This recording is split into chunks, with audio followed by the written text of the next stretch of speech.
Bien, donc Covid aidant, nous n'avons pas de pause café, alors nous enchaînons directement.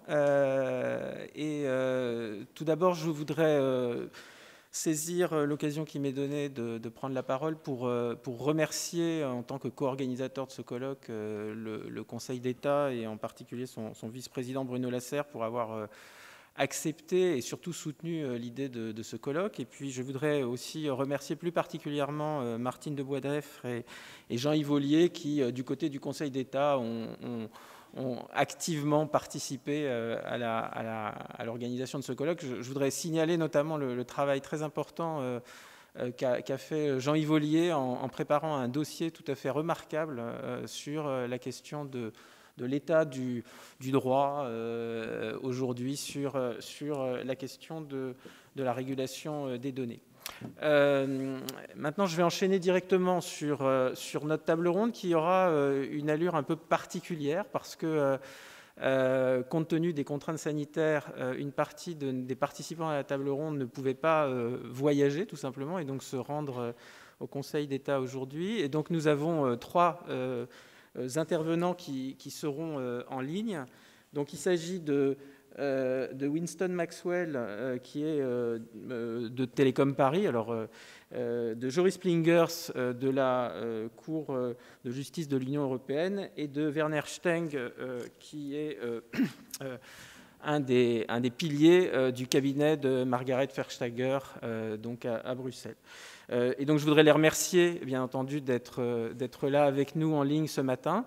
Et puis, bien entendu, je voudrais remercier aussi Alexandre Lallet du Conseil d'État, donc lui, il est dans la maison quand même, et Jamal Latif de l'Université Paris-Dauphine d'être présent pour cette table ronde qui porte donc sur les algorithmes. Alors, on pourrait se poser la question de savoir pourquoi on organise une table ronde sur les algorithmes dans un colloque sur la régulation des données. Mais comme cela a bien été illustré par la table ronde précédente, en fait, les données, elles n'ont de sens que parce qu'ensuite, elles sont utilisées par des algorithmes.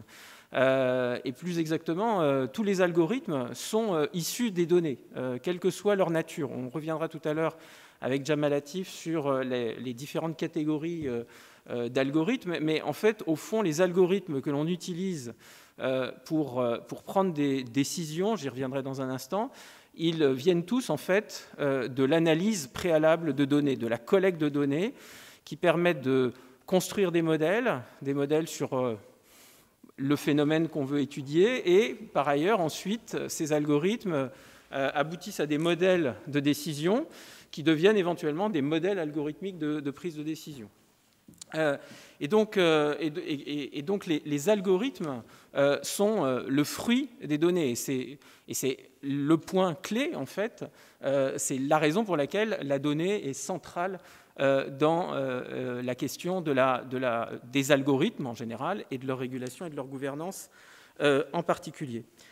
Alors ça nous conduit en fait à un point très important qui est ensuite de poser la question, au fond, de savoir pourquoi on se pose tant de questions sur les algorithmes, au fond, puisque, effectivement, qu'il s'agisse d'une administration ou une entreprise, elle collecte des données pour fixer ses tarifs quand c'est l'entreprise et pour prendre une décision administrative, par exemple, quand c'est une administration.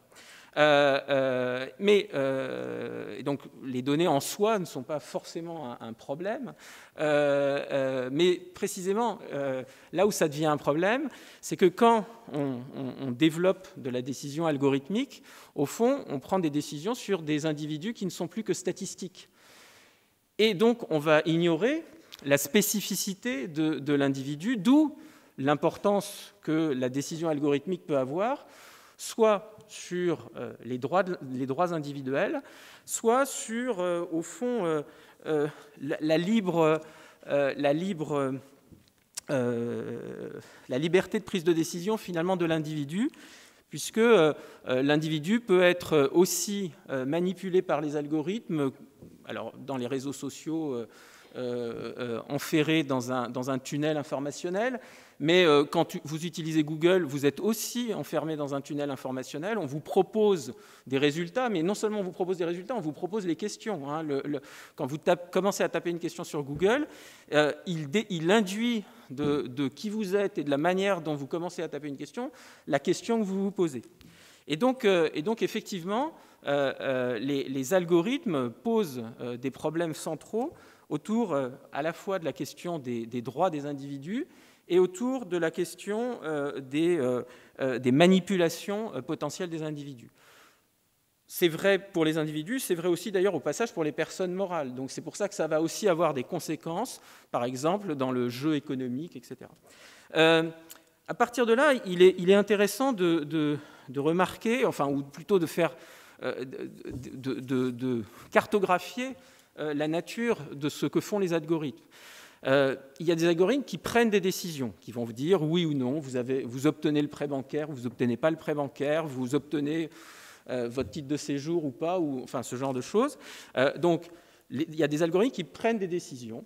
Il y a d'autres algorithmes, en fait, qui vont vous donner de l'information, sélectionner l'information pour vous, et à la fin, ils peuvent vous suggérer la décision que vous allez prendre. Donc tous ces algorithmes, alors pourquoi les gens les utilisent ? Parce que ça facilite l'utilisation de la profusion d'informations qui existe sur Internet, ça facilite la sélection de l'objet de mes rêves, ça facilite l'organisation de mon voyage. Bon, c'est une question qu'on se pose de moins en moins, mais donc l'algorithme, en fait, va influencer votre décision et voire se substituer à la fin à votre libre arbitre. Ensuite, les algorithmes, ils peuvent aussi avoir des effets, mais des effets, en fait, qui résultent de l'interaction entre les algorithmes. De plus en plus, les entreprises utilisent des algorithmes, par exemple, pour faire de la tarification. Et donc, ces algorithmes qui vont décider de tarifs, par exemple, ils vont réagir en fonction des tarifs des autres entreprises, enfin, etc., etc. Et donc, c'est l'interaction des algorithmes qui va produire des effets. Et là, par exemple, dans les effets concurrentiels, il y a des papiers récents qui montrent ça très bien. En fait, quand vous utilisez une intelligence artificielle toute seule face à des humains, ça n'a pas d'effet concurrentiel majeur. Quand vous utilisez des intelligences artificielles qui interagissent les unes avec les autres, effectivement, comme elles sont toutes programmées pour maximiser les profits, elles font de la collusion, automatique. Elles apprennent en fait comment l'autre acteur se comporte, etc., etc. Et donc là, on a des tas de cas où on peut avoir des effets non souhaités, ou en tous les cas non souhaitables, à partir en fait des interactions entre les algorithmes. Et puis il y a un dernier cas de figure en fait qui est lié au problème des mécanismes prédictifs. Les algorithmes, en fait, ils essayent, effectivement, une partie des choses qu'ils essayent de faire, c'est de prévoir. Alors, de manière parfois tout à fait légitime, qu'est-ce que fait Uber ? Ils développent des algorithmes pour savoir où il va y avoir de la demande de transport pour que, effectivement, au moment où vous tapez, que vous ouvrez votre application Uber, en fait, eh bien, en fonction de la météo, de l'heure, du quartier où vous êtes, etc., éventuellement de votre profil, Uber a prévu qu'il y avait probablement une demande de 10 voitures dans le pâté de maison, et donc vous avez un Uber qui arrive en moins de 2 minutes, etc., etc. Donc, évidemment, tout le monde est très content. Le chauffeur qui, éventuellement, charge plus rapidement des clients, le client qui n'attend pas sous la pluie, etc., etc. Mais évidemment, les modèles prédictifs, ils peuvent aussi être utilisés pour d'autres raisons. Alors là encore, des raisons tout à fait légitimes. On veut prévenir le terrorisme, donc effectivement, on va mettre un algorithme en route pour essayer de détecter en fait les comportements. Et puis, idéalement, il faudrait effectivement arrêter le terroriste avant qu'il agisse. Mais évidemment, ça pose évidemment des problèmes. Alors quand il s'agit de terrorisme, je pense que tout le monde va être assez d'accord, mais quand il ne s'agit pas de terrorisme, ça devient plus complexe. Et donc ces algorithmes, en fait, ils peuvent produire des effets qu'il convient d'essayer d'analyser dans des situations très différentes. C'était ça mon point, le premier point. Deuxième point, évidemment, les algorithmes, ils sont utilisés par des acteurs qui peuvent être de nature très différente. Alors évidemment, D'abord, il y a les acteurs publics qui peuvent utiliser des algorithmes pour admettre des étudiants à l'université, distribuer des titres de séjour, enfin j'en passe et des meilleurs. Ensuite, il y a des algorithmes qui sont utilisés par des acteurs privés, et ça d'ailleurs depuis de longue date, puisque avant les plateformes, les banques, elles utilisaient des algorithmes pour vous accorder votre prêt, etc. etc. Donc les acteurs privés utilisent des algorithmes. Et puis enfin, évidemment, il y a les plateformes. Alors les acteurs privés, il faut distinguer différents types d'acteurs privés. Il y a et parmi eux, il y a les plateformes. Mais les plateformes ne sont pas les seules à utiliser des algorithmes. Je voudrais insister sur ce point. Et par ailleurs, les plateformes, elles ont, elles, des modèles, en fait, qui peuvent être assez différents. Ça a été rappelé par Sylvie Hubac ce matin. C'est-à-dire qu'à la fois, on a des plateformes qui sont des plateformes de mise en relation, des plateformes qui ont en fait une nature de médias et qui fonctionnent sur un marché de l'attention. Mais on a des plateformes qui sont très différentes, qui sont des plateformes de type place de marché. Donc elles ne font pas du tout la même chose. Amazon, ce n'est pas du tout la même problématique de régulation. On met souvent le terme de plateforme, mais en fait, ils font des choses différentes.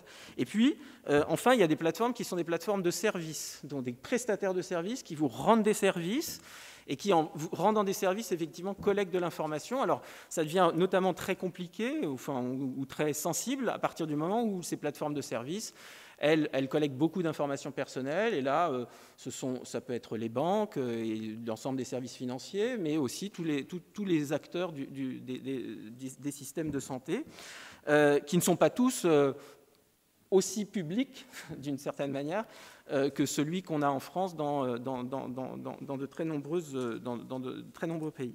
Et donc, on voit que en fait, tous ces problèmes d'algorithmes méritent d'être analysés finalement dans des contextes assez différents. Et alors, je voudrais...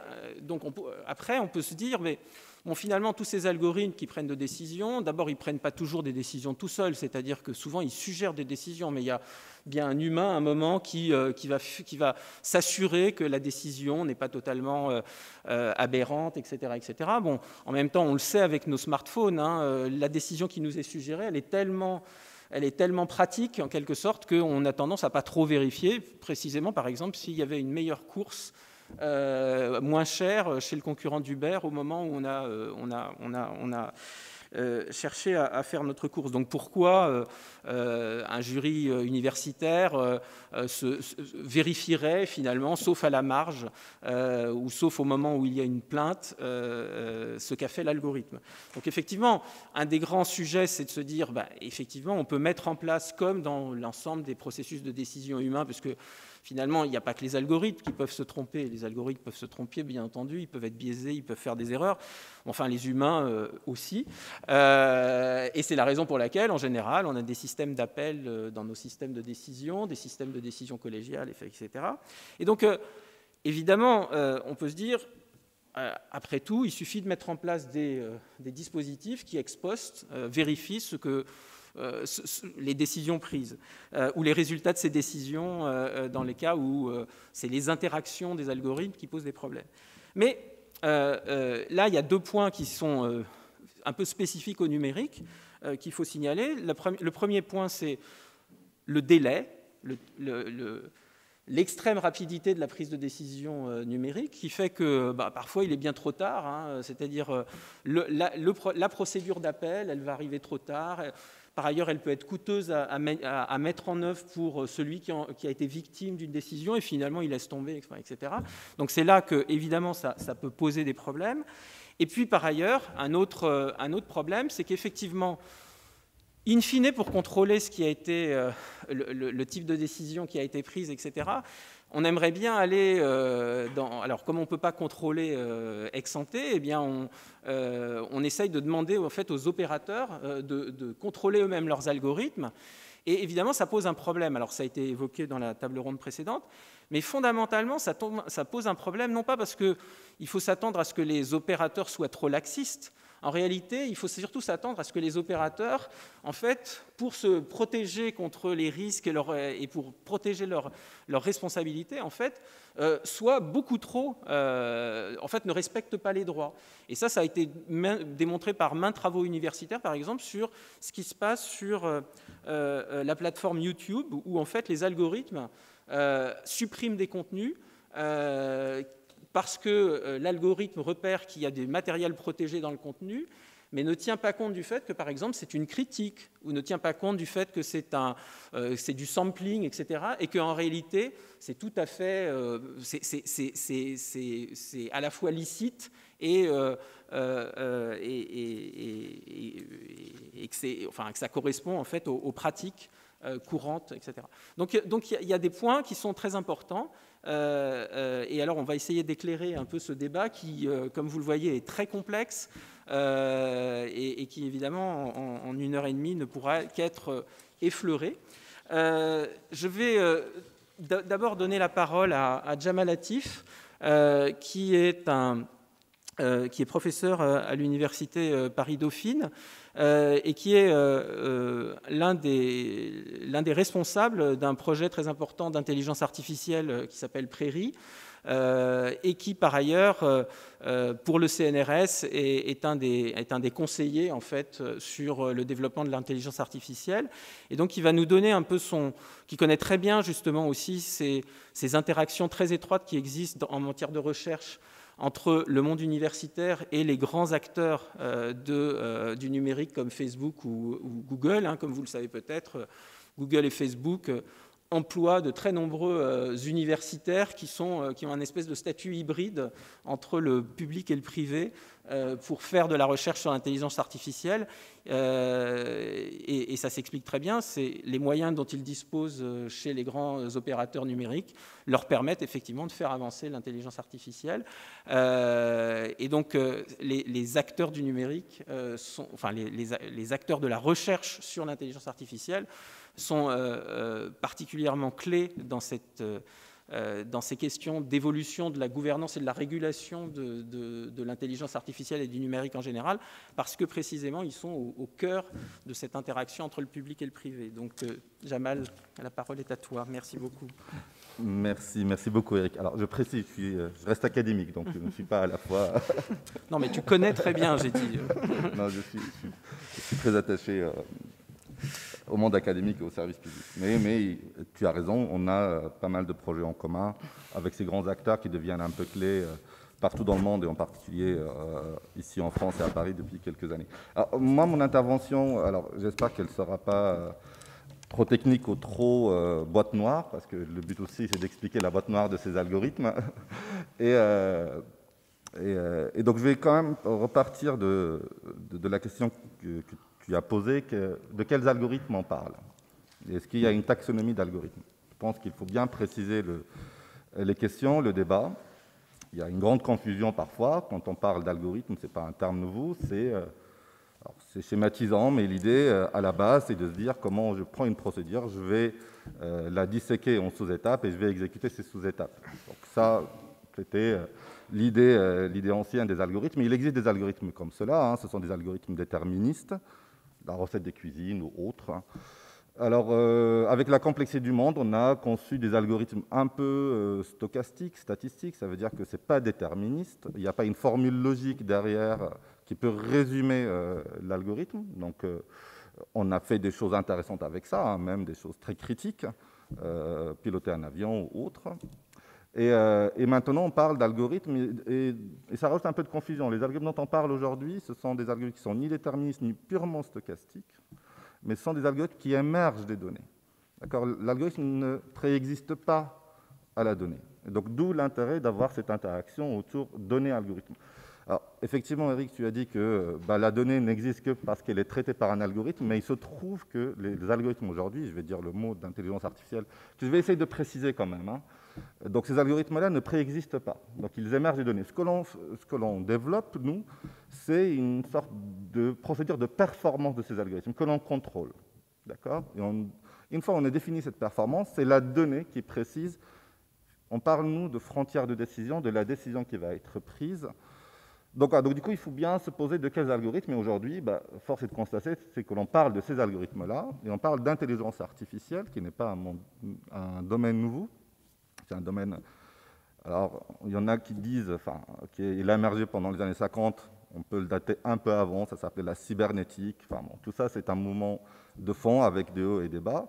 Et l'intelligence artificielle, c'est un domaine beaucoup plus large, avec cette idée de se dire, est-ce que l'on peut, quelque part, si on arrive à la définir, mettre une sorte d'intelligence sur machine? Alors ça, on peut le faire de différentes façons. Il se trouve qu'il y a un domaine en particulier, je ne vais pas rentrer dans la complexité du domaine, on n'a pas le temps, qui s'appelle le machine learning. Ça a été évoqué. Et aujourd'hui, quand on parle des algorithmes, des plateformes, des algorithmes d'aide à la décision, de prise de décision à partir des données, on parle de ces algorithmes d'apprentissage automatique. Donc l'idée, c'est comment apprendre à partir des données, de proposer des décisions et parfois de les prendre.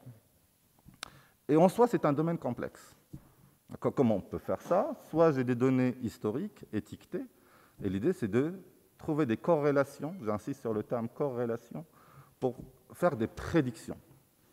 Donc, il me faut ces données. Et donc ça, c'est important, parce que ce ne sont pas c'est pas de l'intelligence artificielle générale. Il y a quelqu'un qui choisit les données, qui annote les données.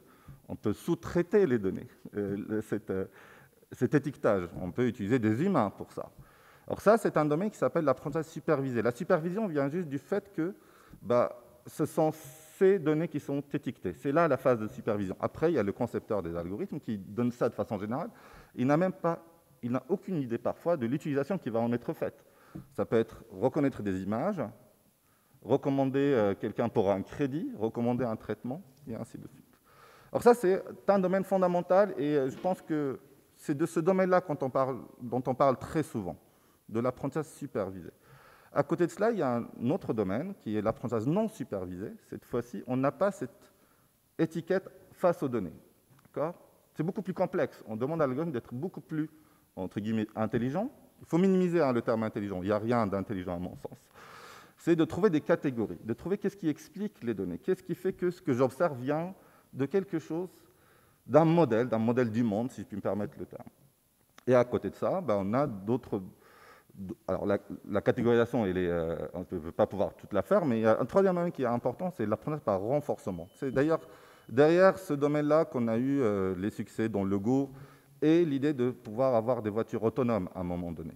L'apprentissage par renforcement, cette fois-ci, on n'a pas des données, mais on apprend de l'expérience. Et c'est simple. L'idée, c'est de se dire, est-ce que je peux implémenter un algorithme qui va marcher par essai-erreur, bâton et carotte? Et l'idée, c'est, prenons un robot qui va se déplacer dans cette salle, au début, il va beaucoup se tromper parce qu'il va se cogner. Mais plus il apprend, plus il va apprendre une certaine stratégie à long terme. Alors, ce sont des algorithmes qui peuvent être aussi utilisés pour la sélection de portefeuilles, pour faire de l'investissement en économie ou autre. Et on voit d'autres domaines de l'apprentissage automatique émerger, comme ce qu'on appelle l'autosupervisé. Alors, avec l'idée de se dire, les données massives étiquetées, elles sont peu nombreuses. Maintenant, est-ce que je peux avoir un algorithme à partir de peu de données supervisées? Il va en générer d'autres pour s'améliorer. Et voilà, donc l'idée, c'est de se dire, l'algorithme, qu'est-ce qu'il fait? À partir d'une expérience, à partir de données supervisées, il va améliorer une sorte de fonction objectif interne, sa capacité. Et la question qui se pose, est-ce que cette capacité, cette métrique de capacité interne de l'algorithme va avec la question de la régulation? Et donc là, ça se pose la question de régulation. Quand on veut réguler un algorithme, est-ce que c'est compatible ou pas avec les performances de l'algorithme? Je vais prendre juste un exemple pour préciser mon propos. Le dernier algorithme qui a été déployé, implémenté il y a quelques mois, fruit d'une collaboration sans précédent entre Microsoft et OpenAI, c'est pour faire de la génération automatique du langage. C'est très impressionnant, ça s'appelle GPT-3. Pour la première fois d'ailleurs, ça mérite réflexion, on a un algorithme fermé. Jusqu'à présent, tous ces algorithmes dont on parle, ils sont ouverts. Je pose après la question de la transparence. Ce n'est pas parce que c'est ouvert que c'est transparent. Et donc cet algorithme fermé, soi-disant parce qu'on a atteint un niveau d'intelligence de cet algorithme qui devient dangereux en termes de manipulation d'opinion. Et Elon Musk et les patrons de Microsoft, ils ont dit on touche quelque chose de dangereux. C'est 175 milliards de paramètres. Pour trouver ces 75 milliards de paramètres, il faut faire tourner l'algorithme des milliards de fois pour les trouver. Au-delà de la question écologique, ça veut dire pour implémenter cet algorithme, on a eu les ressources d'OpenAI, de Microsoft, mais aussi des plus grands supercalculateurs américains qui s'appellent Summit. Et c'est un système fermé. D'accord? Donc c'est une question assez importante. Donc 175 milliards de paramètres. Maintenant, quand on veut auditer, on va essayer de définir ce que ça veut dire auditer. Est-ce que l'on peut auditer un système avec 175 milliards de paramètres? Ma réponse à moi, c'est impossible. Mais on va voir qu'il y a des techniques. Je vais essayer de dresser un peu l'état de l'art de comment faire quand on parle d'auditer ces algorithmes. Alors, auditer un algorithme, ça a un préalable. C'est la transparence. Qu'est-ce que ça veut dire, transparence? Qu'est-ce que ça veut dire, interprétable? Un algorithme interprétable. Un algorithme transparent, ce n'est pas juste donner le code source. D'accord? On peut donner le code source de Parcoursup, c'est très bien, donc on peut l'interpréter. Mais ça ne veut pas dire qu'un algorithme comme... Enfin, la transparence et l'interprétation, c'est toujours lié à la complexité du modèle. Même une formule logique, si je peux l'écrire simplement, si elle est très grande, beaucoup de récursion, elle n'est pas interprétable. D'accord? Donc il faut un modèle parcimonieux. L'état des faits aujourd'hui, c'est que plus le modèle est complexe, plus il a des performances internes très fortes. Mais par contre, plus il est complexe, moins il est interprétable. D'accord? Donc on est dans cette ligne de crête-là. D'accord? Donc du coup, quand on dit transparent, ça ne veut pas dire donner, pour revenir sur ce point, ça ne veut pas dire ouvrir le code source. C'est de se dire, que font les paramètres? Qu'est-ce que fait l'algorithme? D'accord? Et là, la question se pose, qu'est-ce que fait l'algorithme et pour qui je suis en train d'expliquer? À qui je suis en train d'expliquer? Si j'explique à un mathématicien, à un algorithmicien, c'est différent que d'expliquer à l'État régulateur ou à la personne sur laquelle porte la décision. Alors la mauvaise nouvelle, c'est que ces algorithmes-là, donc on parle désormais d'apprentissage profond, qui sont les plus performants, qui ont besoin d'une quantité gigantesque de données et des capacités de calcul inimaginables, ils ne sont pas interprétables par nature. D'accord? Ils ne sont pas... Quand je veux regarder l'état interne du modèle, tel que nous on le visualise, c'est tellement d'opérations complexes, faites des milliards de fois, qu'il est juste impossible de rendre la chose transparente. Mais cela ne veut pas dire qu'un modèle simple, par exemple, si un modèle simple, je mets des poids sur des caractéristiques d'une personne pour lui accorder un crédit. Plus j'ai des caractéristiques, plus ces poids sont complexes et moins c'est interprétable. Donc il faut aussi sortir du mythe qu'un modèle simple est aussi interprétable. D'accord? Tout dépend, in fine, de quelles sont les caractéristiques que je donne en entrée et quelles sont, quand je dis caractéristiques, c'est la caractéristique d'une personne qui demande un crédit. Donc, il y a âge, sexe, emploi. Et donc, en général, ce n'est pas sur ces caractéristiques-là qu'on met des poids pour prendre une décision. Ce sont sur des transformations de ces caractéristiques. Je reviens sur mes 175 milliards. Voyez ça comme 175 milliards de fonctions complexes que j'applique. Donc, en soi, un modèle n'est pas explicable, n'est pas transparent.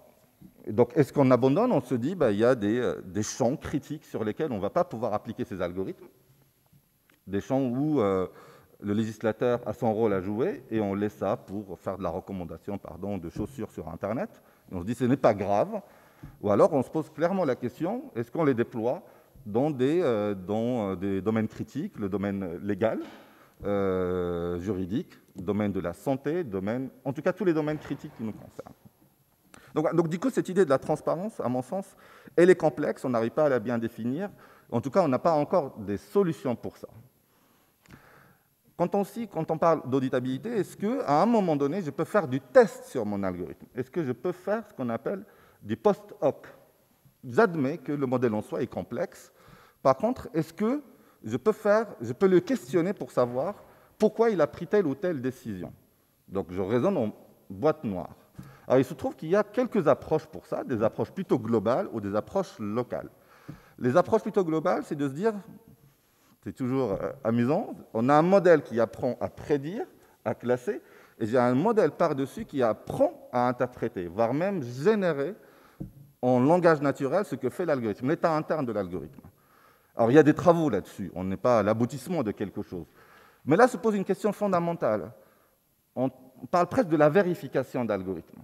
C'est-à-dire l'algorithme qui me donne l'interprétation, je dois lui demander beaucoup plus que l'algorithme qui prédit, parce que celui-ci ne doit pas se tromper.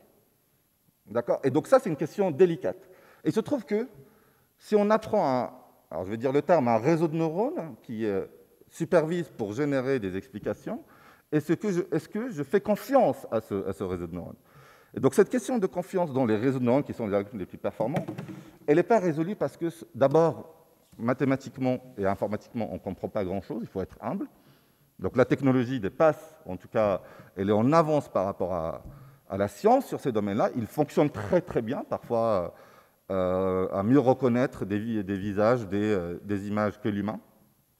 Mais on ne sait pas. Alors, nous, on parle de propriétés de convergence, de propriétés mathématiques des algorithmes, on n'en a pas. Il y a même des mystères qu'on a encore du mal à expliquer. Donc, du coup, on en est loin. On en est loin pour arriver à déployer ces algorithmes. L'autre approche, c'est de se dire, est-ce que je peux faire de l'explication post-hoc locale?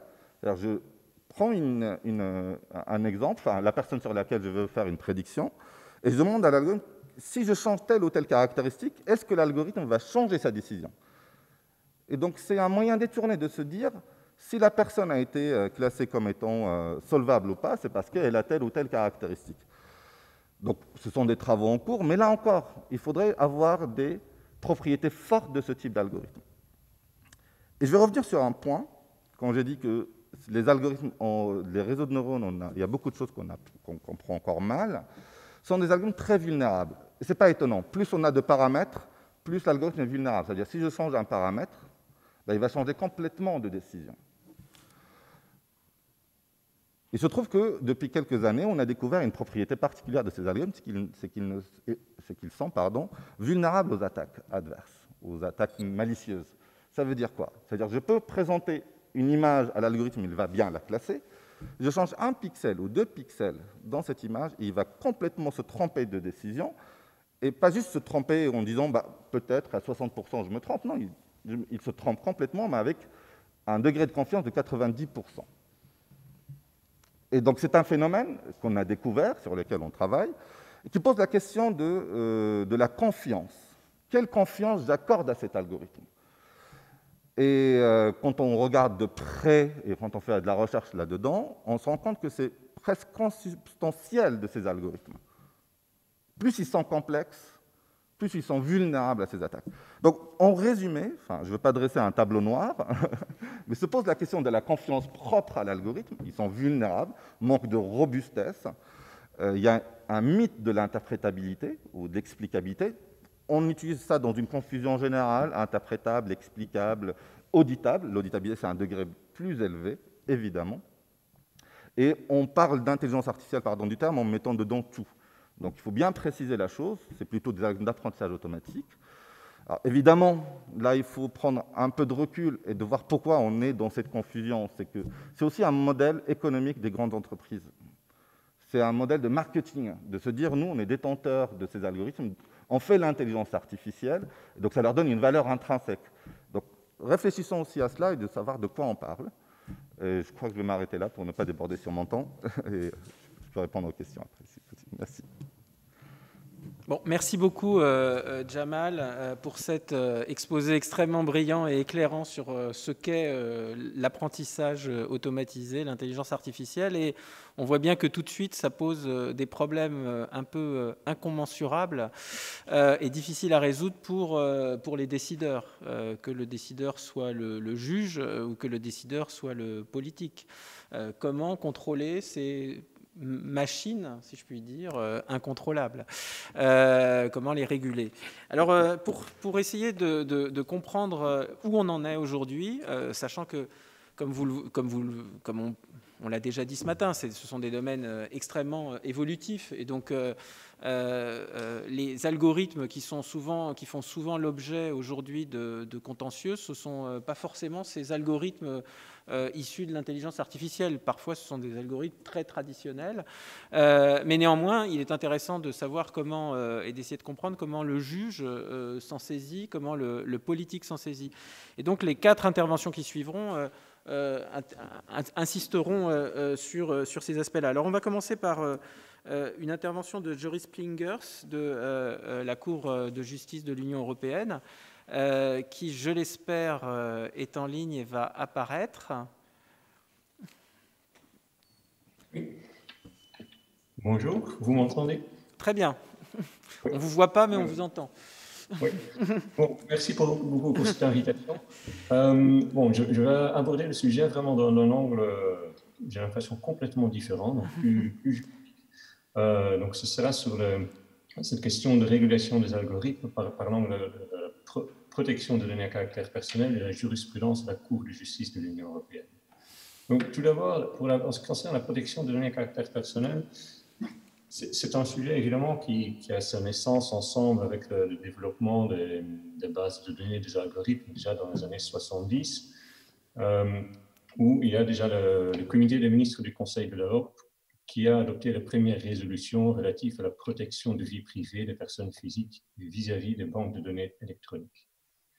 Et on constate que la protection des données à caractère personnel est en effet un élément important dans la réponse aux défis posés par l'utilisation des systèmes informatiques, des algorithmes et évidemment les données qui sont nécessaires pour les développer, donc notamment les données à caractère personnel.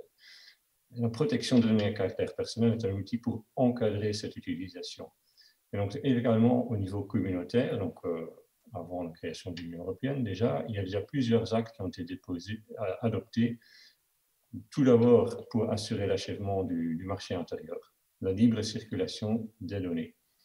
On a constaté qu'il fallait non seulement assurer la libre circulation des données à caractère personnel, mais également assurer la sauvegarde des droits fondamentaux des personnes. Et donc, ça a mené à la création de plusieurs actes qui ont évidemment fait l'objet d'une interprétation par la Cour de justice de l'Union européenne. Ce droit à la protection des données à caractère personnel est également inscrit dans la Charte des droits fondamentaux de l'Union européenne, l'article 8 ou l'article 16 du traité sur le fonctionnement de l'Union européenne, qui stipule également « Toute personne a droit à la protection des données à caractère personnel la concernant ». Actuellement, tout ça s'est développé plus en détail dans le règlement général sur la protection des données à caractère personnel. Et je crois qu'aujourd'hui, il y a surtout un droit qui nous intéresse en particulier, c'est le droit de ne pas faire l'objet d'une décision individuelle automatisée, qui est à l'article 22 du règlement général sur la protection des données à caractère personnel. Ce droit est aussi lié à l'obligation de transparence imposée aux responsables de traitement. Parce que lorsque un traitement de données implique une prise de décision automatisée ou un profilage, le responsable du traitement doit en informer la personne concernée. Je reviens à la jurisprudence. Donc, la Cour de justice n'a pas encore eu l'occasion de se prononcer directement sur les mises en œuvre de ces deux droits que je viens de mentionner, au moins pas le droit de ne pas faire l'objet d'une décision automatisée. Mais il y a plusieurs autres arrêts et on peut quand même y découler quelques éléments intéressants. D'ailleurs, ce n'est pas seulement dans le domaine informatique. Comme je dis, c'est un droit fondamental, c'est lié au droit à la vie privée, et juste plutôt de manière anecdotique, parce qu'on ne se limite pas forcément au domaine informatique. C'est déjà en 1969, la Cour de justice a dû répondre à une question s'il fallait considérer comme compatible avec les principes généraux du droit communautaire en vigueur le fait qu'une décision de la Commission lie la cession de beurre à prix réduit aux bénéficiaires de certains régimes d'assistance sociale à la divulgation du nom du bénéficiaire au vendeur. Donc, évidemment, on est loin d'un système informatique, il s'agit d'un bon papier, mais déjà à cette époque-là, cette question de protection de données à caractère personnel se posait déjà d'une certaine manière, la protection de la vie privée. Et donc, c'est un droit qui est important pour la Cour de justice et qui fait l'objet de plusieurs arrêts. Pour revenir plus à la question sur les algorithmes, l'utilisation et le contrôle de ces algorithmes, une première affaire intéressante, c'était un avis, l'avis de la Cour de justice 1.15, qui concerne un accord de transfert et de traitement des données de dossiers passagers envisagé entre l'Union européenne et le Canada. C'est l'accord PNR ou Passenger Name Record. Cet accord prévoyait le transfert systématique des données PNR de l'ensemble des passagers aériens à une autorité canadienne en vue de leur utilisation dans le but de lutter contre le terrorisme et les formes graves de criminalité transnationale. Ces données étaient destinées à être analysées de manière systématique avant l'arrivée de l'avion par des moyens automatisés. Donc, un tri qui est fait pour identifier éventuellement des personnes susceptibles. Donc, évidemment, il s'agit d'un algorithme. Et le résultat de ces analyses automatisées peuvent donner lieu à la vérification supplémentaire aux frontières et même le cas échéant à l'adoption de décisions individuelles, comme notamment des interrogations ou éventuellement un refus d'accès au territoire. Donc les conséquences pour les personnes concernées peuvent donc être considérables. La Cour a constaté que l'étendue de l'ingérence que comportent ces analyses automatisées dans le droit au respect de la vie privée et le droit à la protection des données à caractère personnel dépend essentiellement des modèles et des critères préétablis, ainsi que des bases de données sur lesquelles se fonde ce type de traitement. Et donc, sur cette base, la Cour a imposé des exigences spécifiques. Déjà, il faut que les critères préétablis soient spécifiques et fiables.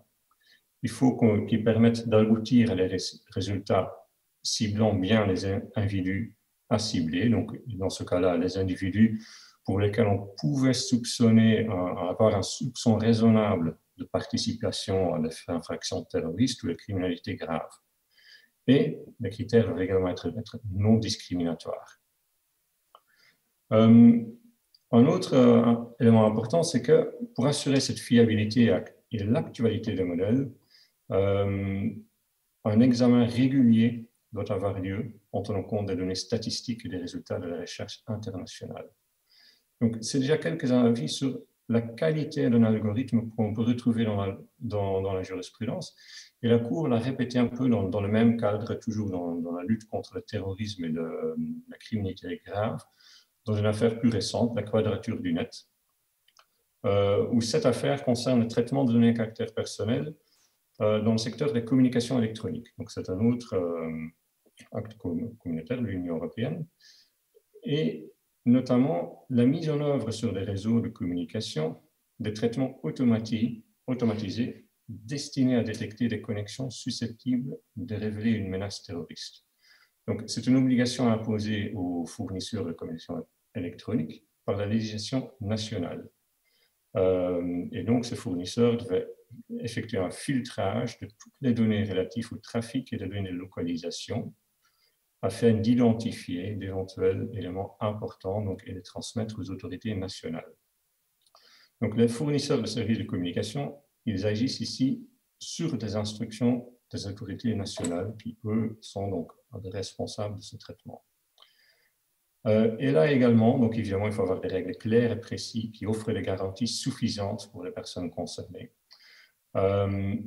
Et d'autant plus que ici, il y a un risque d'avoir éventuellement un accès illicite aux données, donc ce sont des données qui sont sauvegardées. Si l'algorithme identifie une fausse personne, on va accéder à ces données, et ça de manière illicite pendant que ce n'est pas nécessaire. La Cour a également précisé que le fait qu'une analyse automatique ne permet pas en tant que telle d'identifier une personne ne fait pas obstacle à ce que les données sont quand même qualifiées comme des données à caractère personnel, notamment dans ce cas ici, parce que le but, c'est évidemment d'identifier la personne par la suite, ces agissements sont identifiés comme suspects. Et donc, même dans cette masse de données, si on ne peut pas directement identifier une personne, il s'agit quand même de données à caractère personnel. Ça correspond à l'approche générale suivie par la Cour de donner une interprétation large à la notion de données à caractère personnel. Par exemple, dans l'affaire Breyer, il a indiqué qu'il n'est pas exigé que toutes les informations permettant d'identifier une personne se trouvent entre les mains d'une seule personne. Donc, il suffit, si on a la possibilité, en s'adressant à une autre personne, d'identifier ou une autre base de données, d'identifier quelqu'un, les données d'origine restent des données à caractère personnel et doivent bénéficier de la protection qui s'ensuit. En ce qui concerne la transparence, la Cour a également souligné l'importance de fournir une information au moins de nature générale à l'ensemble des personnes concernées et une information individuelle sera requise lorsqu'on procède à l'identification d'une personne. Au moins, il faut donner cette information quand elle n'est pas susceptible de compromettre évidemment les missions poursuivies. Donc, dans le cadre d'une enquête, si on ne peut pas contacter la personne pour l'informer qu'on est en train de l'enquêter, évidemment, il ne faut pas le faire. Un autre élément important qui a suscité l'intérêt de la Cour, c'est le taux d'erreur qui était considéré comme inévitable dans ce genre de traitement. D'éventuels résultats positifs doivent être soumis à un réexamen individuel par des moyens non autorisés dans ce cadre, avant qu'on puisse adopter une mesure individuelle. Encore une fois, la fiabilité et l'actualité des modèles et les critères préétablis, ainsi que les bases de données utilisées, doivent faire l'objet d'un réexamen régulier. C'est que dans ces deux cas d'utilisation que je viens de mentionner, ça relève du monde de la lutte contre le terrorisme et la criminalité grave par les autorités nationales, donc c'est un cadre assez spécifique. Mais également en ce qui concerne les opérateurs privés, la jurisprudence de la Cour contient quand même quelques éléments intéressants en ce qui concerne la régulation des algorithmes, et notamment en matière de responsabilité. Et à cet égard, je fais référence à l'arrêt Google Spain, qui est notamment connu pour le droit au déréférencement. Et ce droit a été d'ailleurs ensuite repris dans le règlement général sur la protection des données à caractère personnel. La Cour a tout d'abord précisé que l'activité d'un moteur de recherche, qui utilise nécessairement un algorithme pour analyser la page web et afficher les résultats pertinents, doit être qualifiée comme un traitement de données à caractère personnel lorsque les informations affichées contiennent des données à caractère personnel. En effet, cet algorithme consiste à trouver les informations publiées ou placées sur Internet par les tiers, les indexer, les stocker et enfin à les mettre à disposition des autres internautes selon un ordre de préférence.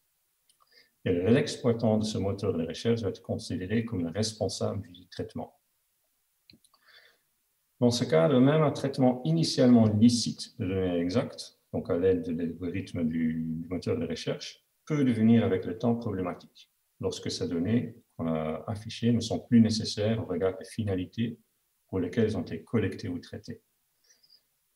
Tel est notamment le cas lorsqu'elles apparaissent inadéquates avec le temps, qu'elles ne sont plus pertinentes ou sont excessives au regard de sa finalité. Et donc, ici encore, les résultats d'un algorithme, donc ici un algorithme de recherche, doivent être adaptés et mis à jour afin d'assurer le respect des principes de la protection des données à caractère personnel. Bon, dans le cas d'un moteur de recherche, cette mise à jour est faite à la suite des demandes de déréférencement de personnes concernées. Ce déréférencement, ça concerne uniquement évidemment le résultat des moteurs de recherche et pas nécessairement le contenu des pages qui ont été indexées.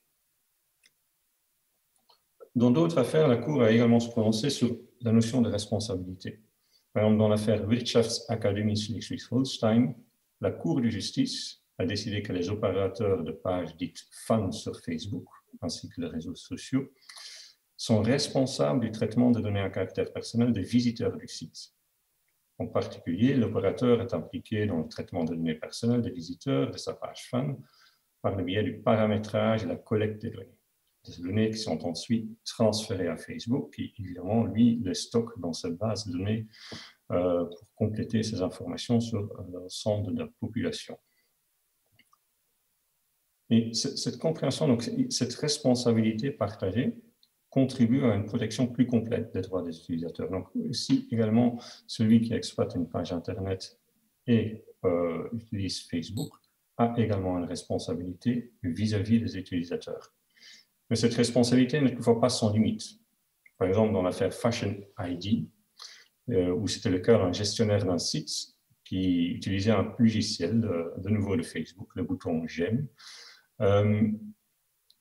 il est responsable du traitement qui découle de l'utilisation de ce bouton. Parce qu'également, ce bouton conduit le transfert de données à caractère personnel vers Facebook et Facebook utilise ces données ensuite pour améliorer ses algorithmes. Mais la responsabilité est cependant limitée. Cette responsabilité se limite à l'opération dont les gestionnaires du site web déterminent effectivement la finalité des moyens, à savoir la collecte et la communication par transmission des données en cause. Et donc, cette personne ne peut pas être tenue responsable parce que Facebook fait éventuellement par la suite de ces données, sauf si évidemment la personne demande un certain traitement de ces données. Donc, selon la Cour, il apparaît exclu que les gestionnaires du site déterminent les finalités et les moyens des opérations de traitement de données à caractère personnel ultérieures effectuées par Facebook après leur transmission à cette dernière. De sorte que le gestionnaire du site ne peut pas être tenu considéré comme étant responsable de ces opérations spécifiques.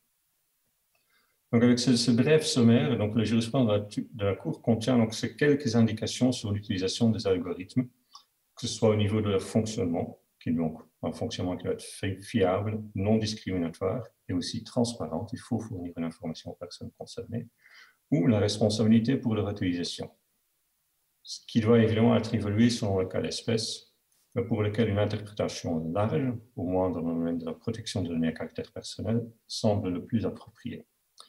Et voilà, donc ça c'est juste un bref aperçu de la jurisprudence de la Cour à cet égard.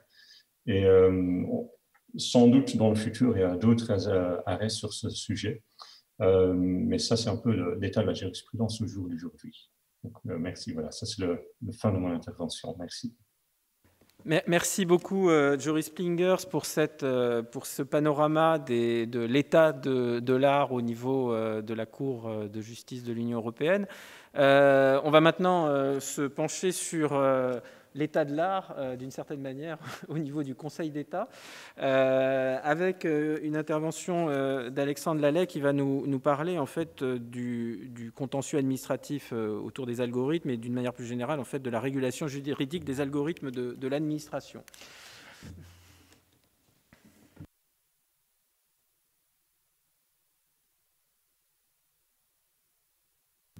Voilà, ça y est.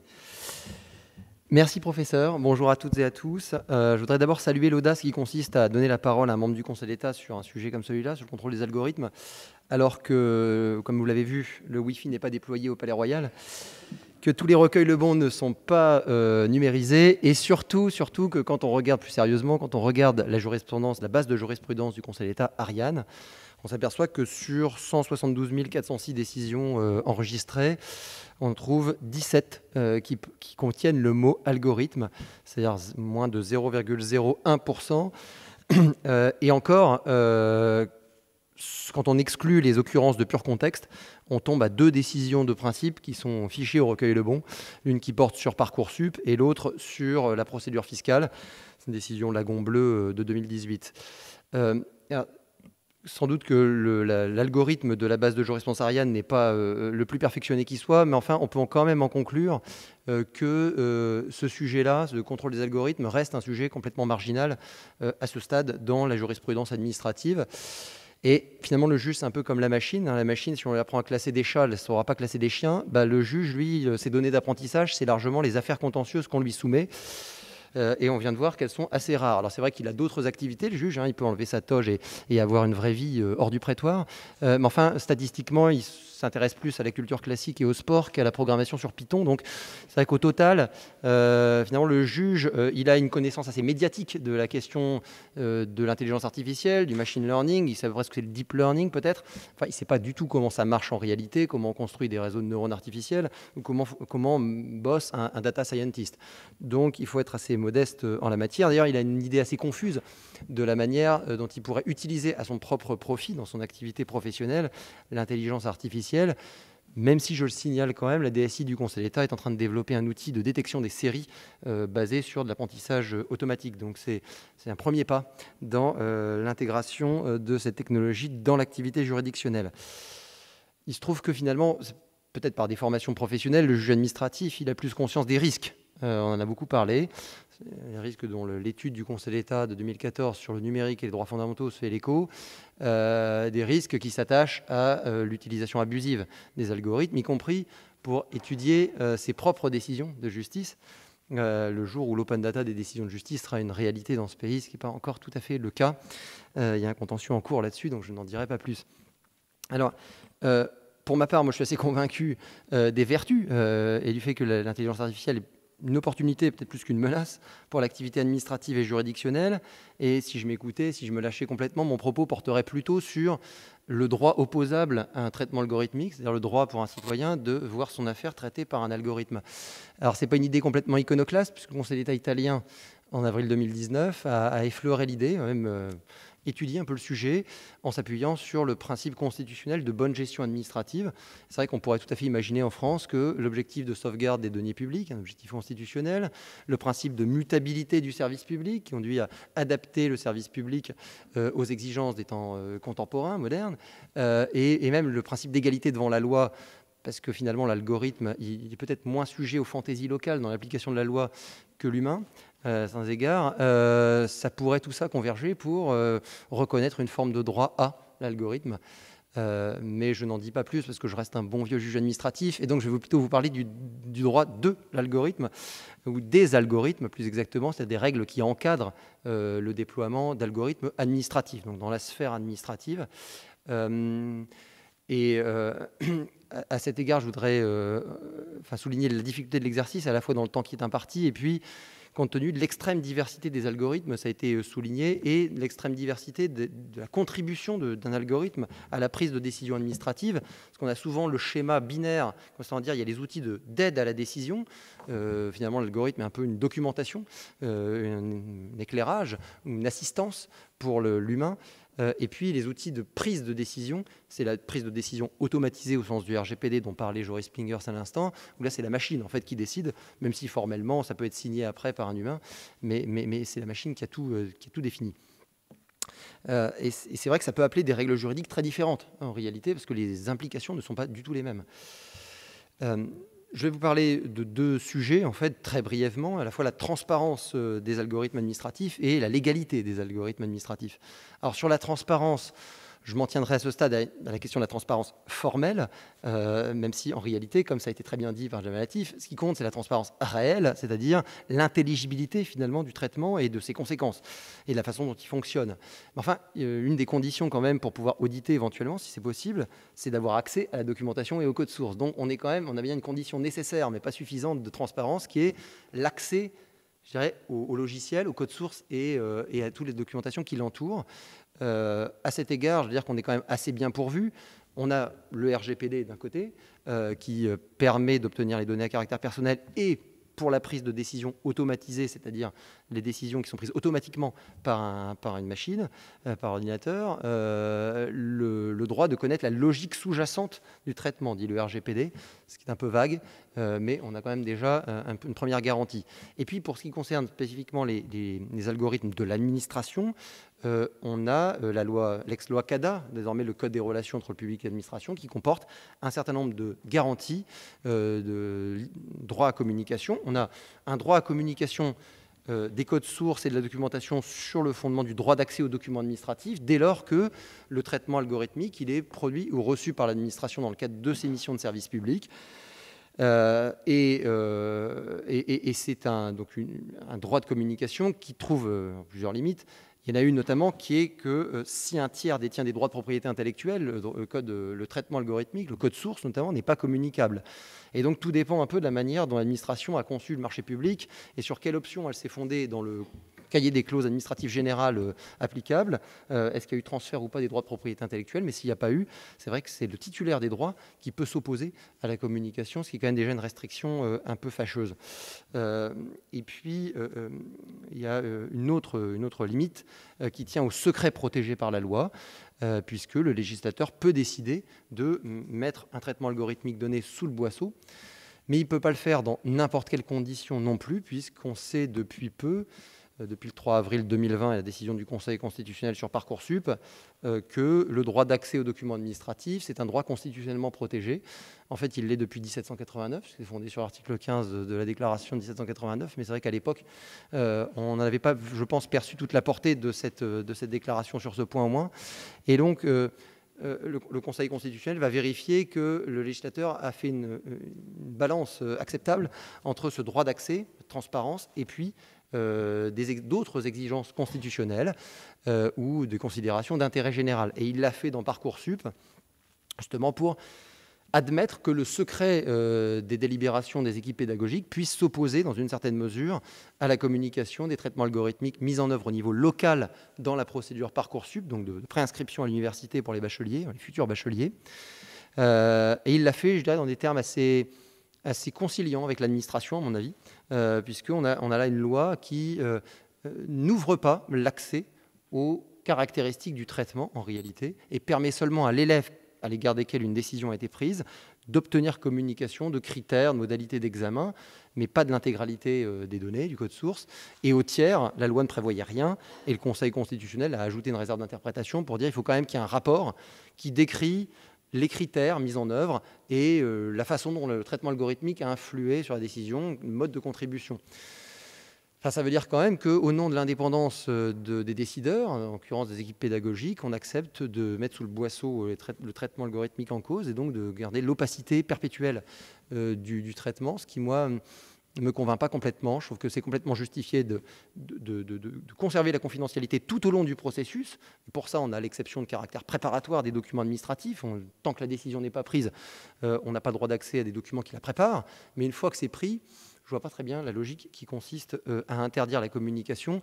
Et je trouve que ça a au contraire un effet vertueux, de la même façon que le juge, quand il sait que sa décision va être publique, ou une administration, il la rédige peut-être un peu différemment, et plutôt, à mon avis, dans un sens vertueux que dans un sens problématique. Quoi qu'il en soit, on peut dire que la transparence formelle est quand même assez largement assurée dans le droit positif, sous le contrôle de la CADA et du juge administratif. Reste la question, évidemment, de la transparence réelle, parce que le code, le CRPA est couvert de mentions selon lesquelles cette information elle doit être intelligible, elle doit être compréhensible. Mais il arrive un moment où, où la pédagogie est forcément réductrice, et il arrive un moment où, en fait, on se heurte au problème même de l'explicabilité. Alors, sur le deuxième point de la légalité, j'essaie d'être rapide, le contrôle de légalité des traitements algorithmiques, il se heurte déjà à une première difficulté qui est comment saisir un acte administratif derrière un programme informatique. Parce que le juge administratif, il est saisi d'un recours contre un acte administratif. Alors parfois, on l'a, cet acte administratif, quand c'est un décret qui crée un traitement de données à caractère personnel, parce que dans certains cas, la loi de 78 oblige l'administration, c'est l'État, à créer ces traitements par décret. Dans ce cas-là, on a un acte qu'on peut saisir. Je donne un exemple récent. C'est l'application Alicem, déployée par l'État, qui est une application qui permet d'accéder à des téléprocédures administratives de manière sécurisée. Pour créer un compte Alicem, il y a une phase de reconnaissance faciale, il y a un test qui est réalisé et qui est contrôlé, vérifié par un algorithme de reconnaissance faciale et un algorithme de reconnaissance du vivant. Pour être sûr que ce n'est pas un robot qui est en train de se créer le compte Alicem. Là, on a un décret en bonne et due forme, donc on peut le contrôler. Et d'ailleurs, le débat qui a eu lieu et sur lequel j'ai conclu, mais la décision n'est pas encore rendue, elle le sera la semaine prochaine, donc je n'en dirai rien. C'est une question très intéressante. L'association requérante, comme la CNIL d'ailleurs, soutiennent que le consentement à ce test de reconnaissance faciale n'est pas libre parce que l'État ne propose pas d'alternative physique, une solution guichet ou en tout cas une vérification de l'identité en face à face, fût-ce à distance, par un agent public, voilà, en chair et en os. Donc on a une question de nécessité du traitement algorithmique et de liberté du consentement compte tenu des différentes options qui sont ouvertes. Je n'irai pas beaucoup plus loin, même si, dans mes conclusions, je proposais de rejeter cette requête, parce que je crois que la condition de liberté du consentement et la nécessité du traitement, elle s'apprécie compte tenu des caractéristiques du traitement telles qu'elles se présentent à nous, et pas compte tenu de ce qu'elle pourrait être, compte tenu d'une autre organisation que le responsable de traitement a retenu, des recrutements qu'il pourrait faire, parce que quand même la conséquence consiste à dire qu'on ne peut pas se contenter de faire de la reconnaissance faciale, de la vérification par un algorithme. Il faut, si on le fait, doubler ça du recrutement de personnel qui viendrait, si les gens le souhaitent, se présenter avec leur carte d'identité pour que leur identité soit reconnue de manière fiable. Je caricature un tout petit peu le débat, mais c'est quand même bien l'idée sous-jacente. Voilà. Donc, dans d'autres cas, on n'a pas d'acte formel qui crée le traitement de données, et donc il faut soit aller tirer cette décision, la révéler, comme le juge administratif le fait, on l'a déjà admis pour une simple instruction ministérielle, on a dit que ça révélait l'existence d'un traitement de données, ou alors il faut s'appuyer sur la branche de jurisprudence qui ouvre le prétoire du juge administratif aux documents et aux actes qui ont un effet notable sur la manière dont les décisions sont prises. C'est une décision de section GISTI de cette année. Et c'est vrai que c'est difficile de contester qu'un algorithme qui fonde en tout ou partie des décisions administratives n'aurait pas d'effet notable. Et donc je crois que par ce biais-là, on peut arriver à attraper le traitement comme acte administratif. Alors l'intérêt de pouvoir le faire rapidement, c'est que Ça permet de saisir en amont le traitement lui-même dans son principe pour éviter de laisser sévir dans la nature un Frankenstein dont le créateur ne contrôle plus rien et qui va produire des décisions individuelles qui seront elles-mêmes illégales en chaîne. Donc il vaut mieux dans ce cas-là intervenir en amont. Puis l'autre intérêt, c'est éventuellement de contrôler la procédure qui a précédé le traitement algorithmique, parce que normalement on ne peut pas le faire par voie d'exception. Lorsqu'il y a un litige individuel, on ne peut pas en principe regarder si l'acte sur le fondement duquel la décision a été prise était régulier dans sa forme et dans sa procédure. Voilà. Donc tout ça dépendra aussi des évolutions dans l'encadrement procédural. On pourrait imaginer par exemple un principe de participation des citoyens à l'élaboration des algorithmes administratifs, comme existe un principe de participation des citoyens aux décisions relatives à l'environnement. Je termine sur la question du contrôle de fond. Je vais aller très, très rapidement. Qu'est-ce qu'on va contrôler? Si on admet qu'on puisse contrôler quelque chose, qu'est-ce qu'on contrôle? Alors c'est assez clair, enfin en partie pour la prise de décision automatisée, c'est-à-dire celle qui est prise par la machine, parce que là on a un cadre juridique qui est fixé par l'article 47 de la loi CNIL et éclairé par la décision du Conseil constitutionnel de 2018 sur la loi qui met en œuvre le RGPD d'une certaine manière. On a par exemple l'obligation de transparence, c'est-à-dire qu'on ne peut pas déployer une prise de décision automatisée si on ne peut pas accéder, dans les conditions que j'ai dit, aux éléments, aux règles et caractéristiques du traitement. Et donc, si un secret protégé par la loi il fait obstacle, comme dans Parcoursup, ça ne peut pas fonder une décision à soi seul. Il faut dans ce cas-là qu'il y ait l'humain, que ce soit juste une prise de décision assistée, éclairée, mais l'humain doit pouvoir prendre la décision librement derrière. Il faut qu'il y ait un recours administratif aussi, c'est-à-dire que la personne ait le droit à contester ce que dit l'algorithme par un recours administratif. Je pense d'ailleurs au passage que ce recours administratif, dans ce cas-là, il devrait être obligatoire. Ça éviterait que le juge soit directement saisi de ces questions et qu'il y ait toujours une étape de vérification humaine après la décision prise par l'algorithme. Il ne faut pas que des données sensibles soient utilisées. C'est-à-dire que les données dont on parlait tout à l'heure, catégorie particulière de données sur la santé, l'origine ethnique, les convictions religieuses, etc. Et enfin, il faut que le responsable de traitement le maîtrise et maîtrise aussi ses évolutions et soit en capacité d'expliquer en détail et de façon intelligible, dit le Conseil constitutionnel, le fonctionnement de l'algorithme, ce qui en fait revient à exclure purement et simplement de la prise de décision automatisée les algorithmes d'apprentissage évoqués tout à l'heure, je crois même supervisés, en tout cas non supervisés, ça c'est sûr, supervisés je crois aussi, dès lors qu'on n'est pas en capacité d'expliquer complètement ce que contient la boîte noire, et donc c'est quand même une restriction très très forte. Voilà. Et pour le reste, il y a un contrôle d'erreur de droit finalement sur l'algorithme, c'est-à-dire est-ce qu'il utilise des critères qui sont hors sujet, inopérants, qui ne sont pas prévus par la loi, ce qui sort du cadre légal ou pas. Et ça veut dire qu'il faut vérifier que les critères, les paramètres qui sont implémentés, les 75 milliards éventuellement, sont bien conformes à la loi. Et éventuellement aussi, pour éviter des biais, il faut s'assurer qu'on a exclu certains critères pour éviter que, subrepticement par un apprentissage automatique, par exemple, on en vienne à tenir compte de considérations qui sont en fait étrangères, le sexe, l'origine ethnique, comme je le disais, etc., qui sont étrangères. Est-ce que le traitement algorithmique pourrait développer de lui-même par l'effet de l'apprentissage? Donc c'est un peu comme quand on manage des équipes, il ne faut pas se contenter de dire on va tous à gauche, veut dire on va tous à gauche et on ne va pas à droite. Voilà, donc il faut aussi dire ce qu'il faut prendre en compte et ce qu'il ne faut surtout pas prendre en compte dans le traitement. Je crois que c'est une condition de l'égalité potentiellement du traitement. Voilà. Et puis la pondération des critères, ça va de soi. Voilà, est-ce qu'il faut aller au-delà? C'est une question, je vais la laisser ouverte parce que je crois que j'ai un peu explosé mon temps de parole. Simplement pour dire que je pense qu'il ne faut pas aller trop loin non plus, il ne faut pas être trop exigeant, parce que ce qui compte in fine, c'est le résultat, c'est-à-dire la décision elle-même. Est-ce qu'elle est délirante ou est-ce qu'elle est acceptable? Quand le Conseil d'État s'assure que le droit au déréférencement sur Google est respecté, parce qu'une personne demande à ce que quand on tape son nom sur Google, n'apparaisse plus telle ou telle page Internet sur laquelle on indique qu'il a été condamné pour pédophilie ou que sais-je, c'est du vécu, entre guillemets, enfin pas personnel, mais dans une décision qui a été rendue, je vous rassure, en décembre dernier, on ne s'intéresse pas à l'algorithme de Google. Enfin, on s'en fiche de savoir comment il fonctionne et pourquoi il a abouti à ce résultat-là.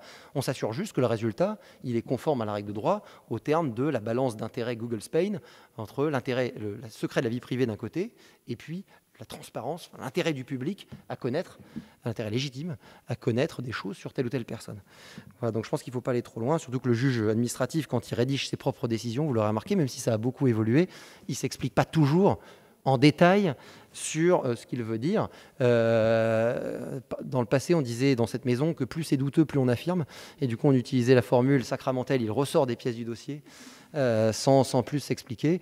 Non, il faut accepter qu'à certains moments, que ce soit pour l'humain ou la machine, les voies du Seigneur sont un peu impénétrables, et surtout sur les décisions qui sont rendues contrairement à mes conclusions. Mais ça, c'était un autre sujet que je n'ai pas abordé aujourd'hui. Voilà. Merci beaucoup pour votre attention. Merci beaucoup Alexandre Lallet.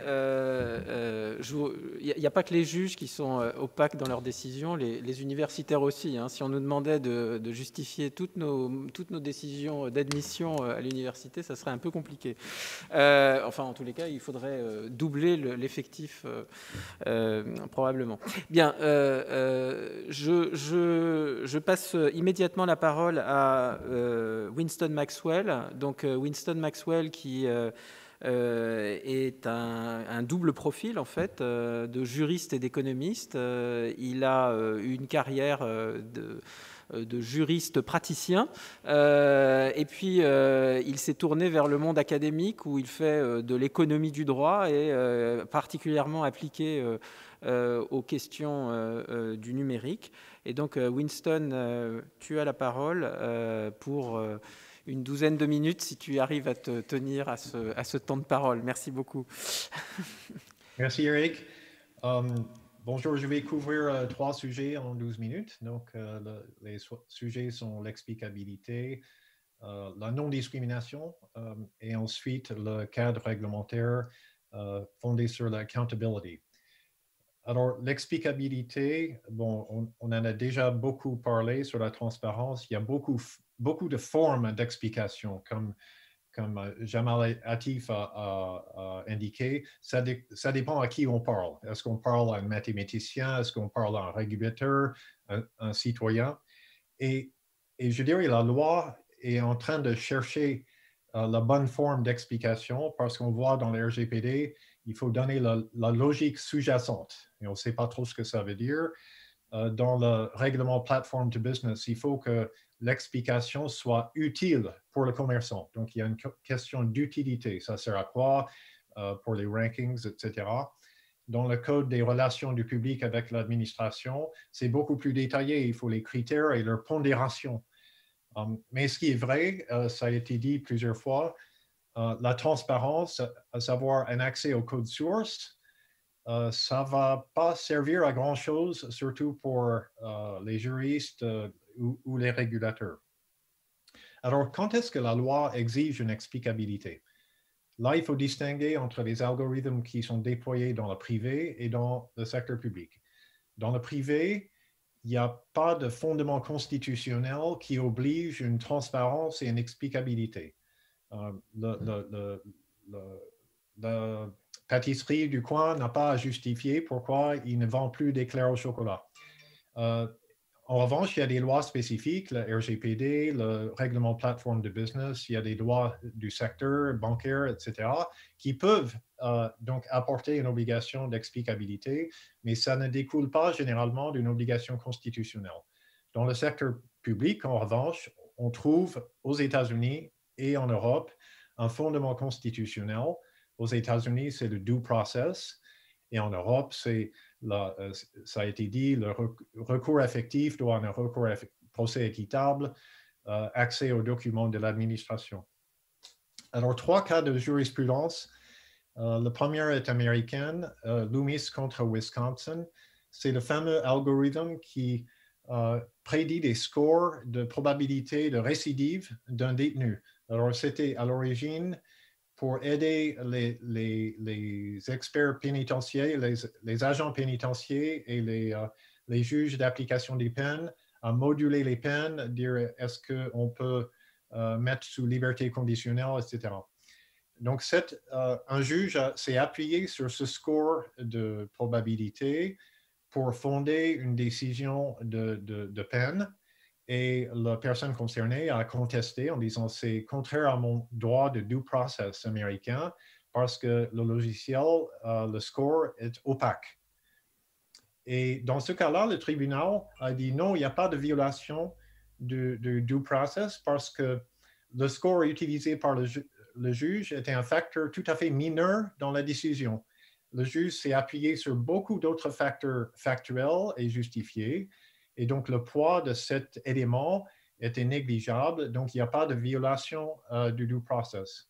En revanche, le tribunal a dit que lorsqu'on utilise un algorithme de ce type, il faut qu'il s'accompagne d'une notice d'explication, une notice d'utilisation très détaillée, notamment sur les limites et les faiblesses de l'algorithme, pour mettre en garde l'utilisateur, qui sont un juge ou un agent pénitentiaire, sur les biais sous-jacents, par exemple. Parce que dans chaque algorithme qui s'appuie sur l'apprentissage des données, il y a des biais forcément cachés. Donc, il faut informer l'utilisateur pour qu'il en tienne compte.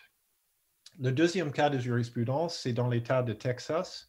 C'est un algorithme pour noter la performance des enseignants dans la ville de Texas pour aider à gérer leur carrière, les questions d'augmentation, etc. Le syndicat des enseignants a contesté en disant c'est opaque, c'est contraire à nos droits de contester. Et là, le tribunal a donné raison au syndicat des enseignants en disant oui, ça prive les enseignants de leur droit de critiquer l'algorithme, de le tester, et donc il y a un déni de due process. Une décision similaire aux Pays-Bas pour un algorithme utilisé pour détecter la fraude à la sécurité sociale. Un algorithme opaque, mais là, ce qui est intéressant, c'est que l'algorithme était uniquement un élément d'aide à la décision et que la vraie décision devait s'appuyer sur d'autres éléments par un agent de la sécurité sociale, donc une personne avec un vrai rôle. Donc, il y avait une intervention humaine effective, mais malgré cela, le tribunal des Pays-Bas a dit que sans une transparence sur cet algorithme, il y a une violation de la Convention européenne des droits de l'homme. Donc, il ne s'est pas appuyé sur le RGPD, il est allé directement sur la Convention européenne des droits de l'homme. Alors, ça m'emmène de dire deux mots sur la discrimination algorithmique. Alors, la première chose que j'ai appris en rejoignant Télécom Paris, c'est que la discrimination, on ne peut pas avoir une discrimination parfaite sur tous les angles en même temps. Il y a des lois mathématiques qui rendent incompatible, par exemple, la non-discrimination à titre individuel et la non-discrimination de groupe. Et lorsqu'on bouge un, on dégrade l'autre. Et finalement, la non-discrimination, si on pousse trop loin, on détruit la performance. Donc, c'est un sujet très complexe sur le plan informatique. Mais là, je voudrais juste citer le cas très important dans notre société de la discrimination fondée sur la couleur de peau ou sur le genre.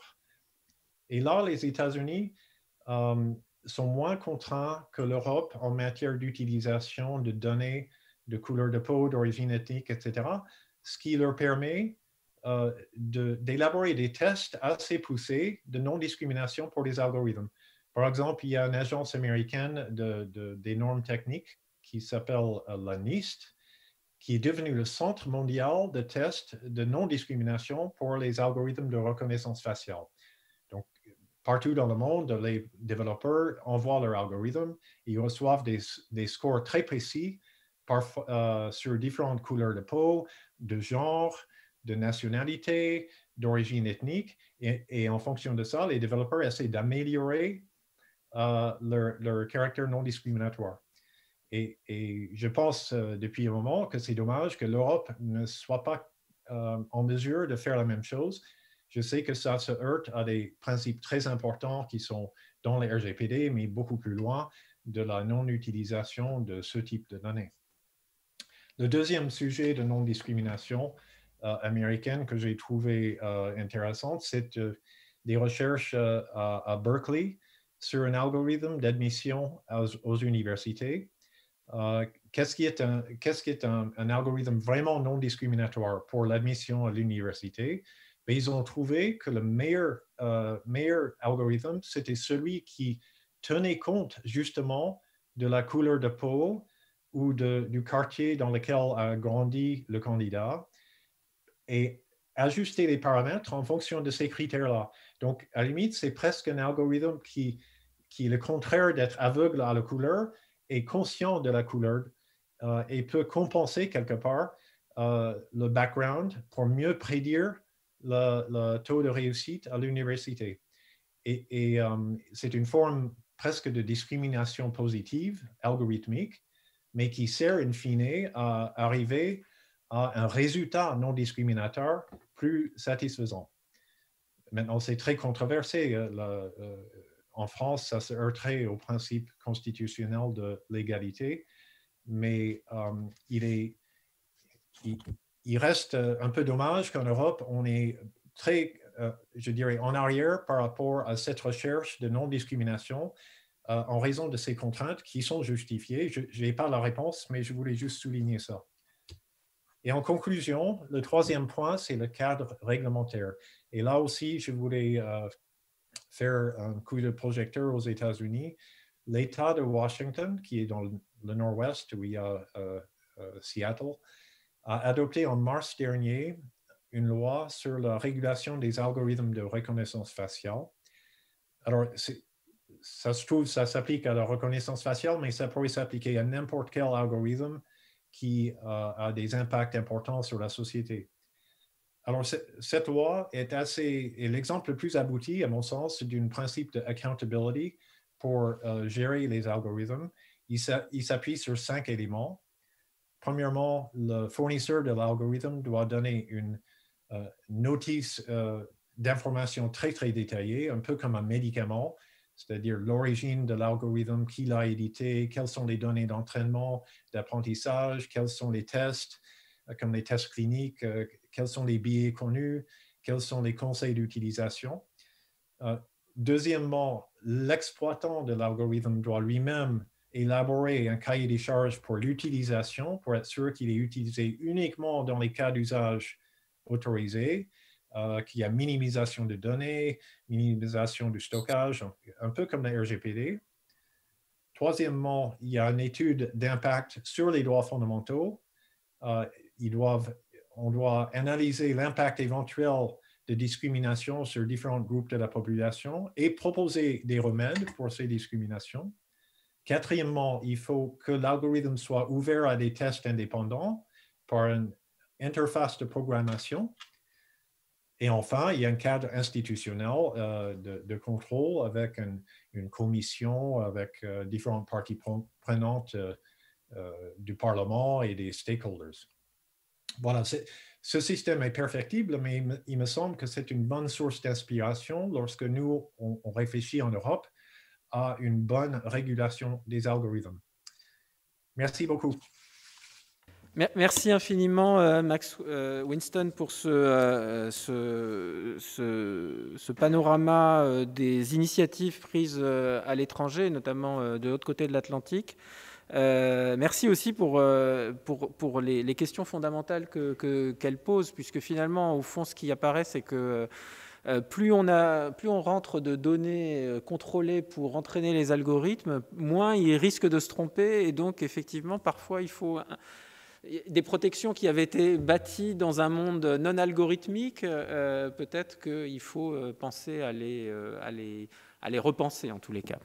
Voilà, alors puisqu'on est dans la prospective, et comme on l'a dit au tout début de ce colloque, comme en fait ces questions ne peuvent être abordées qu'à un plan européen, on est très heureux de bénéficier de l'intervention de Werner Steng, qui, comme je le disais ce matin, comme je le disais juste à l'introduction de cette séance, est un des piliers de la construction européenne d'une régulation alors des données, du numérique, de l'intelligence artificielle. Il est en ce moment au cabinet de Margaret Verstager, et il va nous dresser un peu un panorama de ce qui a déjà été fait en matière de régulation algorithmique au plan européen, et des projets de la Commission qui, comme vous le savez, et comme effectivement le rappelait le commissaire français hier dans Le Monde, est très active évidemment sur ce sujet. Et on va aussi à travers cette intervention de Werner Steng, revenir sur un des points qu'on a évoqué tout à l'heure, c'était que les algorithmes, ils avaient des conséquences sur les droits individuels, et on en a beaucoup parlé, mais ils ont aussi des conséquences sur les interactions entre les acteurs, notamment les acteurs de l'économie. Ils posent des problèmes concurrentiels redoutables, on en a parlé ce matin. Mais Werner va nous en reparler à travers les initiatives de la Commission. Werner, the floor is yours. Bon, merci beaucoup et merci pour cette introduction gentille et pour l'invitation aussi. C'est un très grand honneur d'être parmi vous aujourd'hui. Bon, parmi vous, je suis ici à Bruxelles, mais presque. Merci aussi aux intervenants précédents qui ont tellement bien décrit tous les enjeux liés aux algorithmes et à l'apprentissage automatisé. Donc, je dois plus en parler. Il est aussi tard, donc je vais être bref. Donc, ça me permet de vous présenter simplement 3 initiatives ou 3 exemples des initiatives européennes qui sont pertinentes dans ce contexte.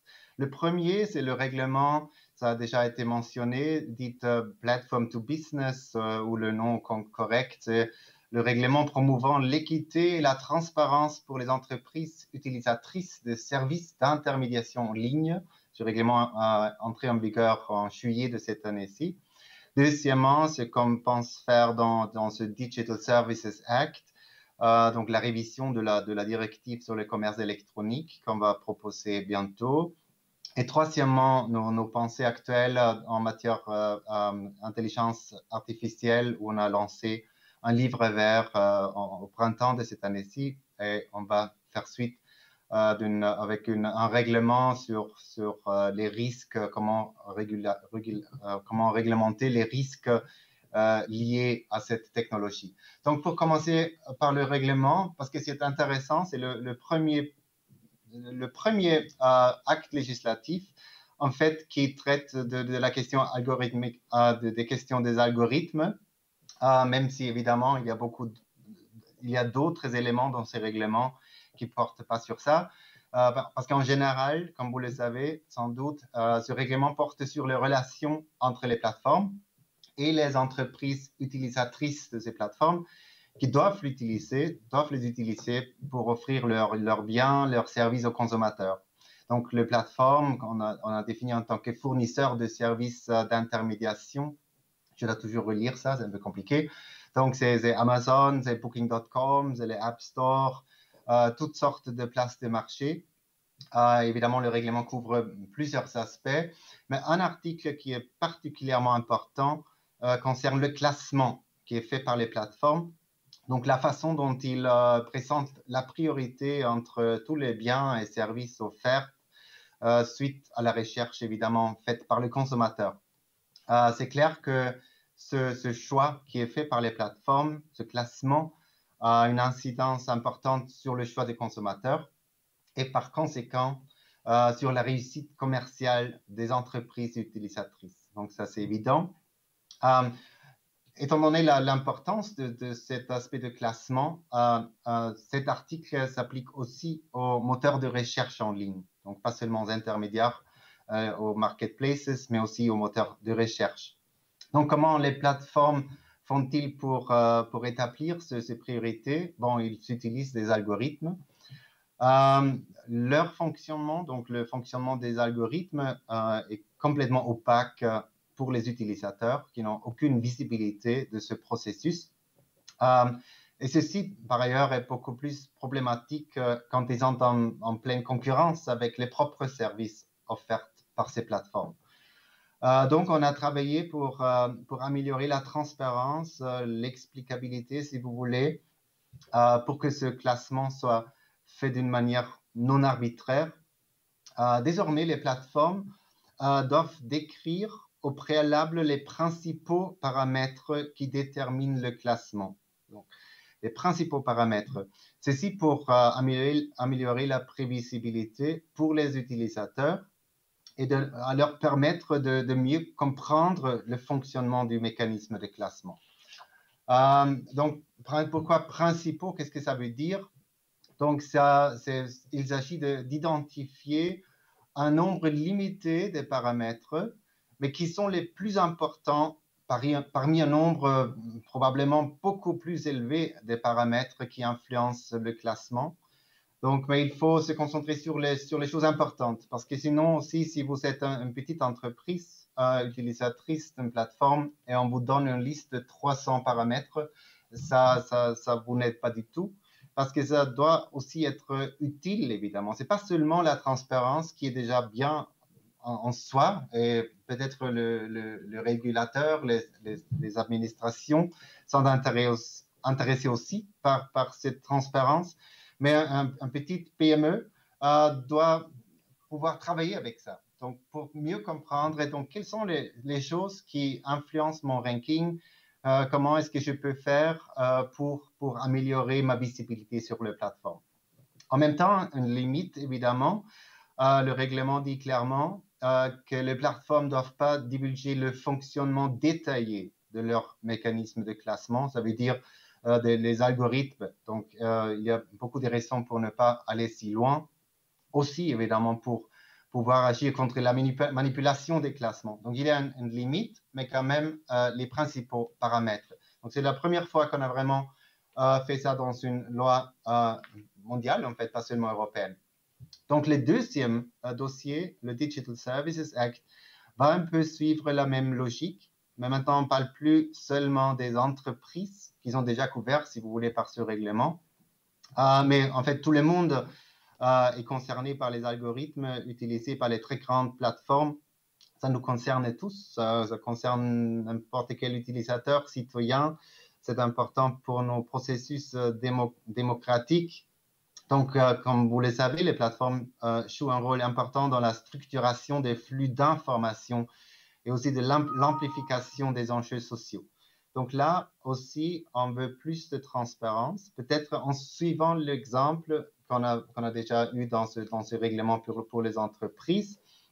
Donc, quelles sont les options? Qu'est-ce qu'on pense faire? Parce qu'on n'a pas encore fini ce travail. On veut que ces très grandes plateformes, on doit encore définir exactement ce que ça veut dire, une très grande plateforme, font l'objet d'un examen et d'une surveillance approfondie. Et là, par exemple, déjà les critères de transparence des pratiques de modération des contenus, donc un peu comme je viens de décrire pour les entreprises, la transparence de base sur les systèmes de recommandation. Donc, d'abord la transparence, deuxièmement, la surveillance par les régulateurs compétents, peut-être aussi un audit externe de ces pratiques suite à un risk assessment qui doit être fait par ces plateformes. Donc, ça, c'est encore dans le making, si vous voulez, ce n'est pas encore tout à fait décidé, mais ça est très probable que vous allez voir ça bientôt. Troisièmement, et avec ça, je finis, sur l'intelligence artificielle. Là, on a déjà beaucoup en parlé maintenant, les intervenants précédents, de tous les risques liés à cette technologie, du point de vue des citoyens, le risque de la discrimination, des biais, etc. Donc, encore une fois, c'est l'opacité qui doit être traitée par des exigences de transparence et notre cadre réglementaire qu'on va probablement proposer, je ne sais pas, mars de l'année prochaine, va évidemment contenir des exigences dans ce domaine. Donc, l'information sur les données utilisées pour former, pour tester les systèmes d'intelligence artificielle, décrire la manière dont l'ensemble des données a été sélectionné, documenter la programmation, les méthodologies, les processus, les techniques de formulation utilisées pour construire, tester et valider les systèmes d'intelligence artificielle. Donc, encore une fois, ce n'est pas encore fini, mais je crois que ce sont très bons exemples dans la manière dont la législation peut essayer au moins de faire face à ces défis technologiques. Merci beaucoup. Merci beaucoup Werner. Merci à tous les intervenants. On avait essayé de garder un peu de temps pour la discussion, mais le temps arrive presque à son terme. Est-ce qu'il y a des questions du côté des internautes peut-être qui seraient intéressantes ou de la salle? Mais je vais d'abord demander aux internautes. Vous avez? Non? Ok. Alors... Alors, vous dites que les algorithmes, effectivement, s'appuient sur les données, mais les données, elles augmentent de façon un peu exponentielle. Hein, et cette même donnée, elle est de plus en plus réglementée et partagée. Donc, c'est vrai que si, effectivement, on parlait de petites entreprises, on parlait de digitalisation, on parlait de transformation, c'est vrai que ça va complexifier énormément les choses pour les entreprises actuellement. Puis on a aussi, alors effectivement, à l'ère du numérique où nous sommes, hein, des scientifiques viennent de découvrir qu'on pouvait stocker, maintenant ils ont réussi à reproduire le système de stockage via des neurones et des synapses. Donc là aussi, on rentre dans des technologies qui vont encore plus complexifier les choses. Donc c'est vrai qu'il existe des outils de data management, parce que bon, je ne me suis pas présentée, donc on est une société c'est une société qui s'appelle Synapse qui est dans le data management. Et dans le data management, il existe ce qu'on appelle le data linéage qui permet effectivement de tracer la donnée. Donc ça peut être un premier outil qui permet effectivement d'avoir une visibilité sur la donnée. Après, quand ça devient plus compliqué, effectivement, on peut avoir un mixte entre ce data linéage et puis effectivement d'autres paramètres dont vous parliez. Puis ensuite, on rentre dans des trucs un peu plus complexes et justement opaques. Donc je ne sais pas si vous aviez entendu parler de l'affaire Facebook où ils avaient inventé 2 chatbots qui communiquaient entre elles avec un langage que les scientifiques comprenaient. Et à un moment donné, ils ont changé de langage. Et donc les chercheurs n'ont plus été capables finalement d'appréhender le langage qu'avait pris la machine. Donc effectivement, là, si le chercheur n'est plus apte à comprendre la machine, le juge et effectivement les réglementations, ça va devenir compliqué. Donc là, on va revenir à ce que vous disiez, donc c'est que la machine va devenir une entité. Et cette entité, il faudrait effectivement peut-être la traiter de la même façon que l'humain, parce que nous-mêmes, nous sommes complexes. Donc voilà, donc c'est plutôt une vision prospective qui effectivement donne une vision finalement de la complexité dans laquelle on va aller, quoi. Donc voilà, si vous avez une de vos questions. Alors, pour répondre à cette question, enfin plutôt à ce commentaire, je pense que la parole revient un peu naturellement à Jamal, puisque les chercheurs en intelligence artificielle, évidemment, réfléchissent à ces questions autour de l'éthique de l'intelligence artificielle. Est-ce que tu peux nous en dire 2 mots ? Oui, 2 mots et très rapidement. Bon, il faut toujours un peu séparer du fantasme de la réalité de la chose. Hein. Enfin, des chatbots qui communiquent entre eux avec un langage qu'on n'arriverait pas à déceler, on peut le faire, mais à quel but, à quelle finalité? Là, je pense que je serais très prudent là-dessus. Par ailleurs, ce n'est pas une chose nouvelle. Il y a très longtemps, Sony faisait ce qu'on appelle l'émergence du langage. C'était plutôt fait dans le but de voir comment des règles émergent et comment l'histoire du langage s'est constituée. Donc là, je pense qu'il faut être un peu prudent. Il faut aussi être très prudent par rapport aux différentes annonces on a recréé le neurone artificiel, on va faire du terme memory store ou autre. Donc je pense que là, il faut séparer de la prospective à très long terme, qui sont très bien, utiles, de la réalité des choses. Donc du coup, je serais un peu plus prudent là-dessus. Et après, la question se pose généralement, pas que le domaine de l'intelligence artificielle, de l'éthique de la production scientifique. Donc je pense que il y a des efforts, en tout cas nous, chercheurs, il y a des efforts conséquents là-dessus pour former tous nos étudiants à l'éthique de la démarche scientifique et à la production scientifique. Mais c'est juste un commentaire là-dessus. Oui, on en revient. On a terminé la première table ronde sur les questions d'éducation des utilisateurs. Et évidemment, il y a aussi l'éducation de ceux qui fabriquent les machines pour éviter effectivement de se retrouver dans la situation de 2001, l'Odyssée de l'espace, où je sais plus lequel c'était, mais où il y avait la machine qui prenait le contrôle. Voilà, donc merci beaucoup. Je crois qu'il faut que nous arrêtions là. Je voudrais à nouveau remercier l'ensemble des participants à cette table ronde. Merci beaucoup à ceux qui ont accepté d'intervenir en ligne, donc Winston Maxwell, Werner Steng et Joris Plingers. Et puis, merci beaucoup à ceux évidemment qui ont accepté aussi d'intervenir en présentiel. Donc, on a une pause qui va se terminer. Est-ce qu'il faut que je rappelle ça, Madame la Présidente ? Nous reprenons à 14h30. Voilà. Et merci vraiment pour cette belle table ronde.